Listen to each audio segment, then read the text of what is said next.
మిత్రులారా, తరాలుగా తాగునీటి కోసం సాగునీటి కోసం కిలోమీటర్ల కొద్దీ వలసలు వెళ్ళే మనం జిల్లాలు దాటుకొని రాష్ట్రాలు దాటుకొని ఇతర దేశాలకు వలసలు పోయే మనం ఈరోజు మన పొలాలలో పారాల్సిన సాగునీరు తాగునీరు పరిష్కరించుకోకపోవడం వల్ల సముద్రంలో కలుస్తున్నాయి.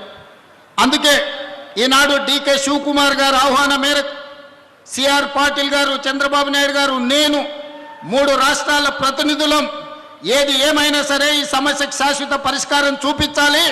ఈరోజు బళ్ళారి వేదిక కావాలి.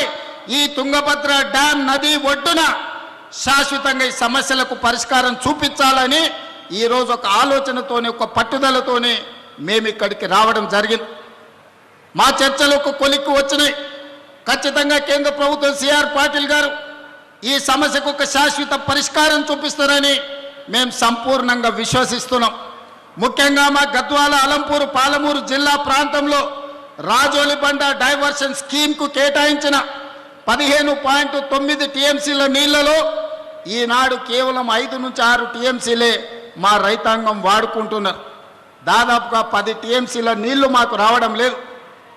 తుంగభద్రలో మట్టి పేరుకపోవడం కావచ్చు, నీళ్ల తరలింపులో ఉన్న సమస్యలు కావచ్చు. ఈరోజు ఆ సమస్యలకు శాశ్వత పరిష్కారం చూపించాలి. గద్వాల, అలంపూరు ప్రాంతంలో ఉన్న ఆర్డీఎస్ లక్షలాది మంది రైతులకు మేలు జరగాలి అని ఈనాడు ఈ సమావేశంలో సిఆర్ పాటిల్ గారి దృష్టికి, చంద్రబాబు నాయుడు గారి దృష్టికి తీసుకెళ్లడం జరిగింది.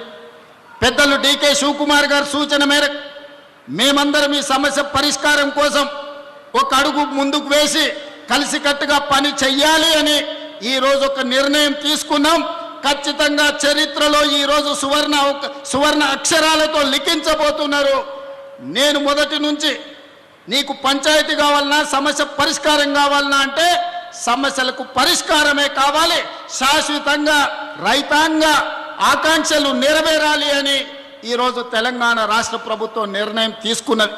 అందుకే ఈనాడు రాజకీయాలకు అతీతంగా ఎన్నికలలో స్వార్థ ప్రయోజనాలకు ఉపయోగించుకోకుండా ఈనాడు ఈ ప్రాంతంలో ఈరోజు ఇక్కడ తుంగభద్ర నది ఒడ్డున జరుగుతున్న చర్చలు చరిత్రలో గొప్ప నిర్ణయంగా మారబోతుంది. ఈ నిర్ణయం తప్పకుండా కృష్ణానది జలాలు, గోదావరి జలాలు, తుంగభద్ర నది జలాలలో అంతర్రాష్ట్ర జల వివాదాలకు శాశ్వత పరిష్కారం చూపిస్తుందని మేము సంపూర్ణంగా విశ్వసిస్తున్నాం. ఆనాడు రాజులు రాజ్యాల కోసం కత్తులతో కుత్తుకలు తెంపుకుంటున్న సందర్భంలో ఈ ప్రాంత రైతాంగం కోసం మైసూరు మహారాజు, హైదరాబాదు నిజాం ప్రభువు కలిసి ఈ తుంగభద్ర డ్యామ్ను నిర్మించారు.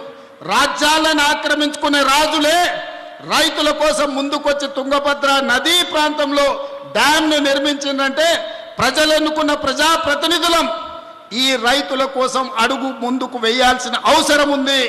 ఇది బాధ్యతగా మేము భావించి ఈ బాధ్యతను నెరవేర్చాలి అని పెద్దలు చంద్రబాబు నాయుడు గారు, డీకే శివకుమార్ గారు, తెలంగాణ రాష్ట్ర ముఖ్యమంత్రిగా నేను సిఆర్ పాటిల్ గారికి మా సమస్యలన్నీ విన్నవించడం.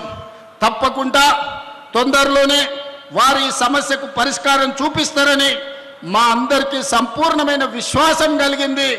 ఈరోజు ఆ సమస్యకు ఒక మొదటి అడుగు ఈ ప్రాంతంలో మనం వేస్తున్నామని తెలియజెప్పడానికి నేను సంతోషపడుతున్నాను.